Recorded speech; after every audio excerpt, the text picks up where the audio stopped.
기이한 현상에 대한 시청자들의 호기심은 늘 있어 왔습니다.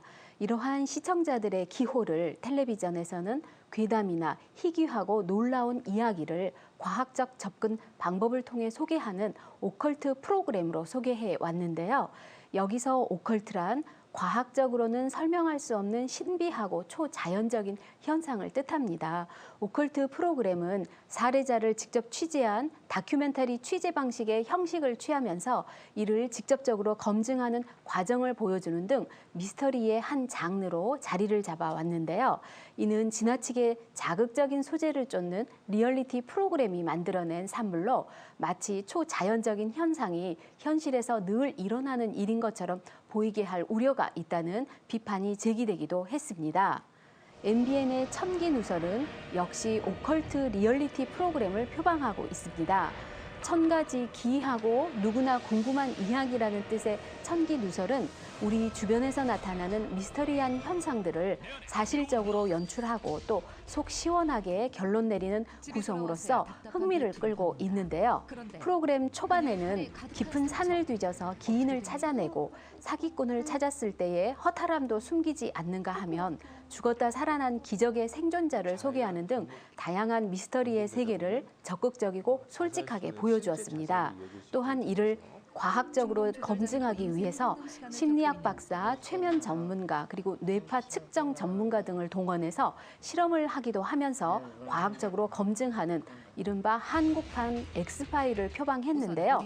미스터리 속에 감춰진 허점을 낱낱이 밝혀내는 과학적 검증에 과감히 도전하고 있다는 점이 무엇보다도 돋보이는 부분이었습니다. 7월 12일 방송에서는 그들은 왜 몸매에 집착하는가라는 주제로 늘씬하고 탄탄한 몸매에 집착하는 사람들이 성형 중독 또는 운동 중독으로 이어지는 심리가 무엇인지를 파헤쳤습니다.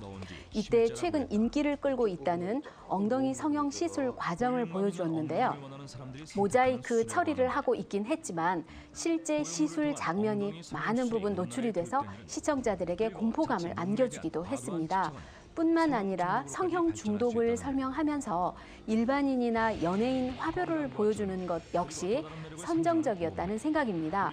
또 아이 트래킹을 이용 남녀가 집착하는 몸매와 부분들을 보여주는 것이나 몸매 보형물을 소개하는 것 등은 마치 성형 수술이 아주 일반적이라는 인식을 주기에 충분해 보이는 장면이어서 주의가 필요해 보였습니다.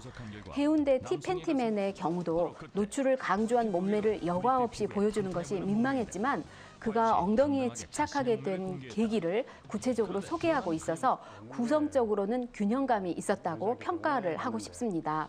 운동 중독 사례자를 소개하면서 지나친 운동은 오히려 건강에 위험하다는 경고를 덧붙인 것 역시 적절한 구성이었다고 평가합니다. 엄마 손맛의 비밀 편은 많이 다루어진 소재이긴 했지만 다양한 실험을 가미해 재미와 감동을 잘 이끌어냈습니다. 같은 재료로 요리를 해도 손맛에 따라 맛이 다르다는 것을 우리 엄마의 음식을 찾아내기 실험을 통해서 밝혀냈고 눈에 보이지 않지만 손맛으로 느껴지는 엄마의 사랑과 정성을 증명하는 실험 역시 따뜻한 마음이 들게 했습니다. 실험 결과를 향하는 과정이 스토리텔링으로 전개되면서 시청자의 시선을 끌 수 있다는 것을 보여주어서 더욱 좋았던 부분입니다. 7월 19일 방송된 해녀 그 강인한 생명력의 비밀 편에서는 400년간 제주도의 어머니로 살아온 제주 해녀들의 놀라운 잠수 능력을 파헤치고 있었는데요. 특히 해녀의 폐활량에 숨겨진 비밀을 파헤치고 이를 과학적으로 검증하는 방법으로 해녀 학교를 탐방하거나 해녀와 러시아 수영 선수와의 대결 그리고 숨참기 대결 등 해녀에 대한 미스터리를 과학적으로 검증하고 있어서 비과학적인 방송에 대한 논란을 불식시키는 구성이기도 했습니다.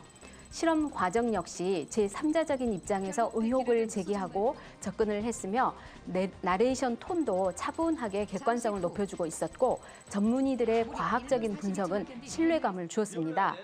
하지만 중간에 갑자기 등장한 장동민과 유상무의 코믹한 실험 장면은 진행인지 상황극인지 구별되지 않아서 혼란스러웠습니다. 7월 26일에는 손금으로 질병을 알 수 있다란 주제로 인생의 희노애락과 생로병사가 담겨 있다는 손금의 허와 실을 파헤치고 있었습니다. 손금으로 질병을 알아맞힐 수 있는지, 알아맞힌다면 얼마나 알아맞힐 수 있는지에 대한 궁금증을 해결하고자 실험을 통해 검증하는 시간을 가졌는데요. 이 과정에서 대상을 진행자인 장동민으로 선정을 해 일반인과는 다른 연예인을 실험 대상으로 함으로 인해서 흥미를 유발시키긴 했지만 손금에 대한 맹신으로 이어질 수 있다는 점에서 주의가 필요해 보였습니다. 또한 공포 영화를 보면 추워진다 편에서는 공포 영화를 본 후에 실험 결과를 보여주었는데요.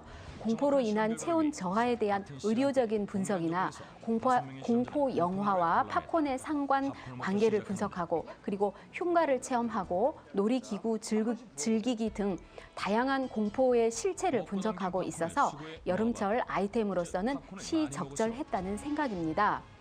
최근 방송 시장이 커지면서 프로그램 형식의 다양화에 대한 필요성도 증가하고 있습니다.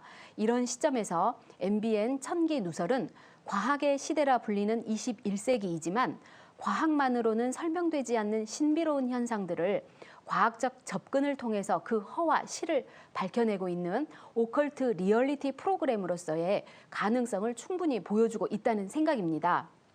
따라서 시청자들의 호기심과 재미를 충족시키기에 급급한 미스터리 프로그램이 아니라 불가사의한 현상을 과학으로 증명해내는 융합 시대를 대표하는 프로그램이 되도록 할 필요가 있겠습니다. 무엇보다도 다루는 소재를 흥미 위주의 소재에서 다양한 위주로 소재들을 계속적으로 폭을 넓혀 나가길 바랍니다.